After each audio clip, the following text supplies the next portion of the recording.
Usi mai alau whaafofonga o le whaapoponga fo ele nei o Tala Fou Mai Samoa. Awina sa o mai mo oe e lau leiti o whaalongolongo le Radio Samoa tasilima iwa tolu amo. O te whatalo whero tātu o tunu i nei a sofou, i au si mai alau whaafonga.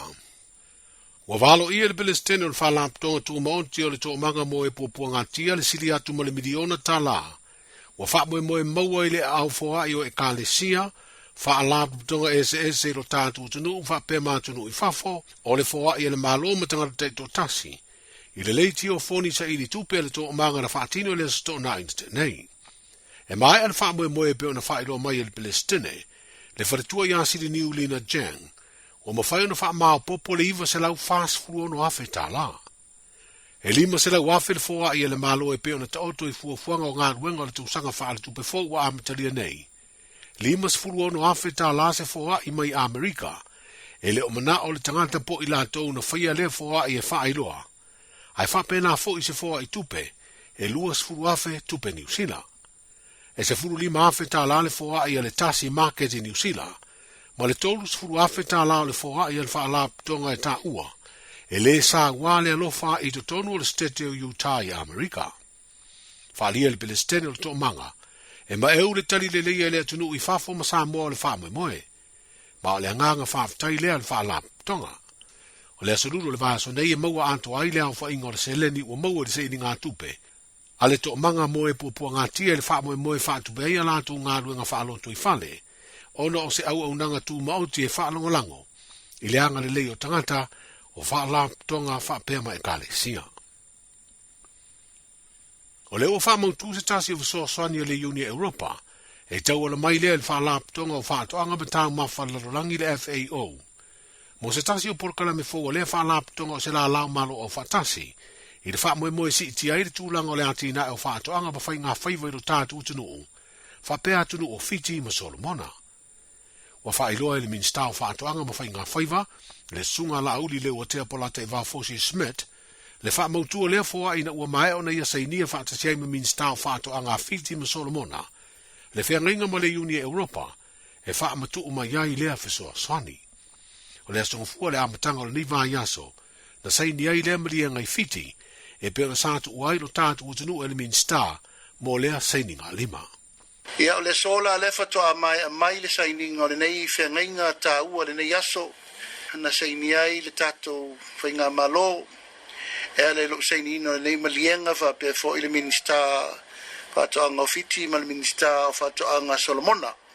Ia mātou whatasi e le so, ma le sui o le tātou whainga malo, le whiunga le rikonsula, o le tātou malo nei i Fiti, le whiunga ia lio ainga, ia ai mai se le tātou ofisa i le whiunga ia taito ma le mātou malanga.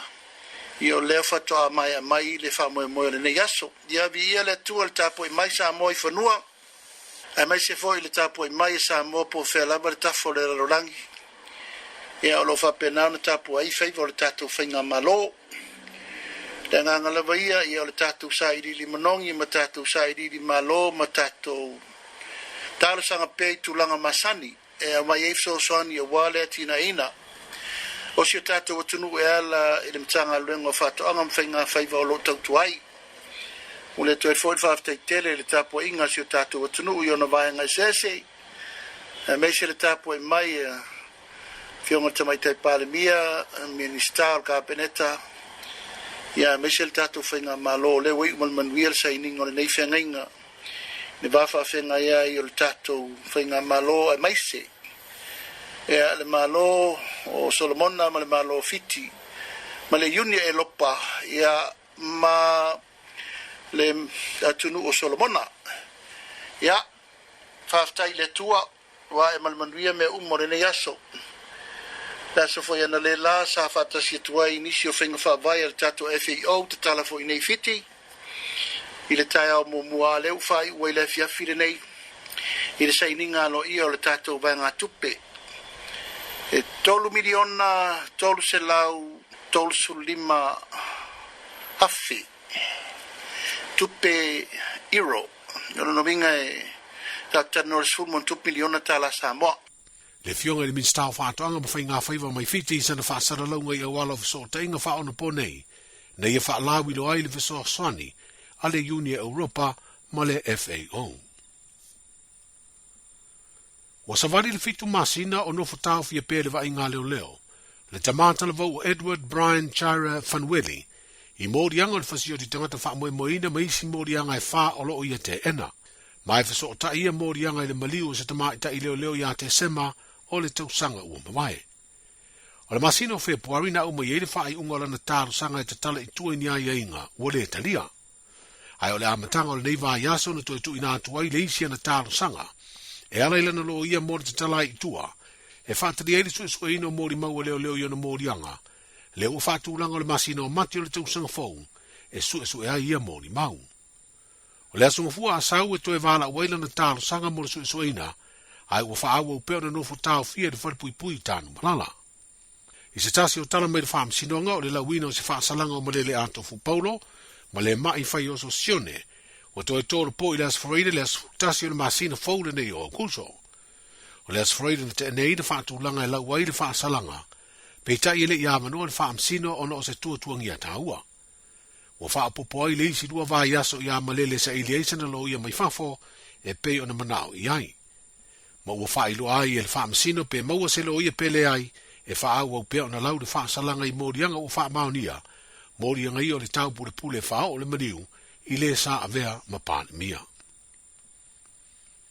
O le masina fōle ne o kuso o whaasavari eire ngā luenga le ofisa o le komisio whai ngā palota. O le lesi teleina leo tangata palota i tu malo wha palota o waa o whonuti, whale ata whamasi umu. A o lumana i ei palota la i te ie tu malo palota e le i whairo i na mai aso e whai ai. O le amatanga o le neiva i aso na whaasita sila ai o le ofisa o le komisio whai ngā palota. Le toi te tala o lola palota i ei tu malo e tolu. Mo le lesi teleina o tangata palota ua ulia le luas fultasi tausanga o le soifua. Whapea fo i le liliuina o palota. Peo na sila fia wava no neino fo nei tu malo wha palota ina ua wha mawai. Mai de vaenga wha ubufai e pui pui a ia te taua tangata. Sui whai pule sa le sitala malango lango i le pati wha ubufai.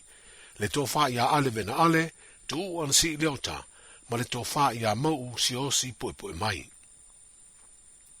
E toru aonga le tātu utunu o le awhea se au wha fia, o le au tātali palau me le atunu o Japani.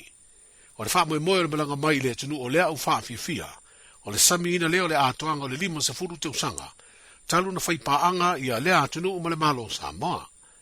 O le au wha fia u wha ingoina, o le wadaiko rindo, o le a wha fia kolisi o le fifi le salua o neiva yaso, so o ai wha fia ngai le salulu, e whaia le la onga le pia primary, ma le universitea o awa le tino.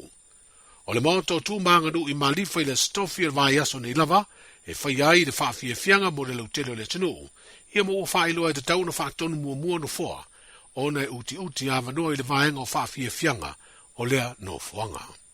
Manuia le nei aso i fuafuanga mga aruenga, soifua.